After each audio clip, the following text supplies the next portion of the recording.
Hey everybody, it's Kevin Van Ort here, and I'm with Andy Bauman. Hi. Andy, I don't go on camera much. I don't be the producer, but you're the man. Don't. You the take man. it away. But see, the thing is, I wanted you to come with me because we saw this game called, of course, The Witcher 3. We've got a fact sheet. We don't need the fact sheet. We don't need the fact sheet because we got the facts up here. Because it's amazing. It is amazing, actually. I was impressed by what we saw, and let's see how well we can break this down. I don't know how much time we got, but I'm just going to keep talking until Tyler says, shut up. Sounds good. So here's what happened. First, we saw the trailer, just a pretty typical trailer, right? So we're not going to talk about that. What I want to talk about first is open world.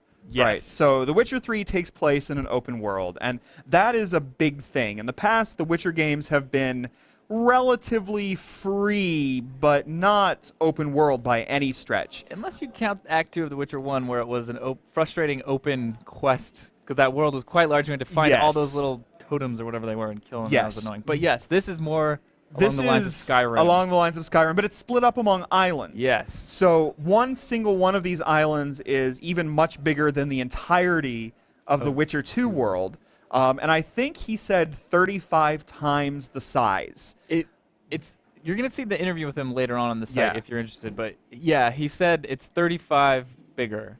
35, which I think means 35 times. Bigger, yeah. 35 times bigger than the Witcher 2, which is a big deal. But the question then becomes, so what do you do with an open world? Like, an open world doesn't just mean, bigger isn't necessarily better. You're right. And so if you've got this world with nothing to do in it, but here's the big thing, and the thing that I really liked about what he said is like how it really lures you into exploring and doing new quests. Isn't just because, hey, I come across this random person and they send me up the mountain and do this thing. Like, they really want to make sure that the world itself is so inviting that you just want to go out and explore it. And I have to say, like, it was such a beautifully rendered world. We were in the back of the theater, but it was a big screen. It was a big screen. I think we were able to discern the level of detail in this world. And there were things going on that I found phenomenally beautiful that I've never seen in a sort of, mountainous region open world, a.k.a. Skyrim. I mean, think about so this. Gorgeous, okay, so think about like the opening of Act 3 of The Witcher 2, right? So you come down this mountainous pass at the beginning of the Act 3 in Witcher 2, right?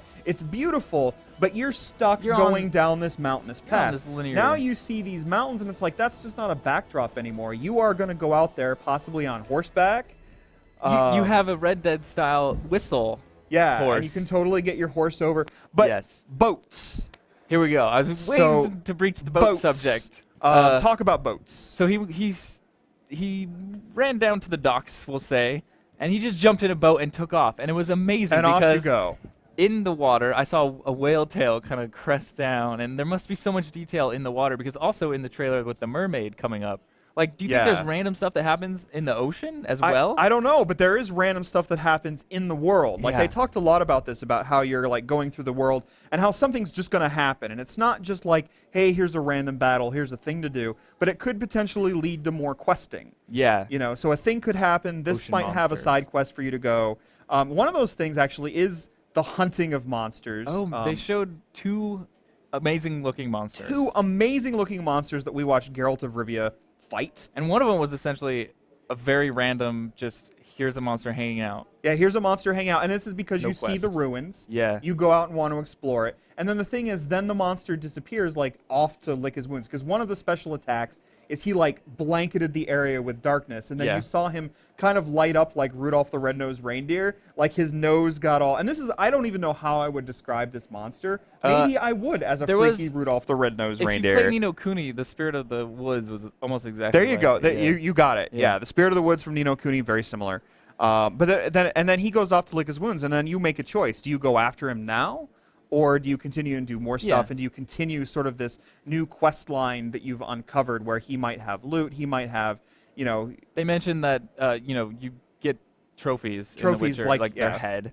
It's worth money, and depending on potentially, where you are, skill boosts probably. Yeah, and probably some alchemical ingredients, although they didn't get to go into any of the crafting system. They didn't go into the crafting system, although they did tell us that it exists. Yeah. Well, the fact essentially. sheet does. Oh, we're getting the wrap. Oh, we have to wrap already? Oh, Oh, my no. God, there's so much to talk about. Okay, so then we went to this village, and there was a quest, and it was crazy. And then there were choices, and then There we were did so many something- choices. And then we did something that seemed like the right thing, and then everybody was sad, and I boo-hooed at the end, and yeah, it was that's- incredibly gripping just to watch somebody do it. I can't Yeah, I imagine can't wait to if play you were it. the one in charge of the controls and just going after this monster in the woods. And there was a Batman-like Witcher sense where you track monsters, which is I think is and kinda that was new. really cool. You want to Yeah. play this game? Trust me, it's coming sometime later for the PC, the Xbox PS4. One, and the PlayStation 4. Yeah. So Well, I was looking at PS4. PS4, Xbox One, all this stuff, PC. But PC, that's Yeah. that's what we're gonna play. So thank you all for letting us jabber about The Witcher 3. Make sure if you have questions, ask them by using hashtag GameSpotE3. And what else am I supposed to say? we're gonna have an interview up with The Witcher. There you go. Executive producer, really soon. Yeah, and we're going to have a bunch of stuff like this all And the time. The newsroom is always open. Yeah, as it's they always say. open. We're just going to come in. If we just saw something, we sat here anxious to tell you. You're the first people to hear about what we thought. Yep. So, yay. Congratulations to us and congratulations to you.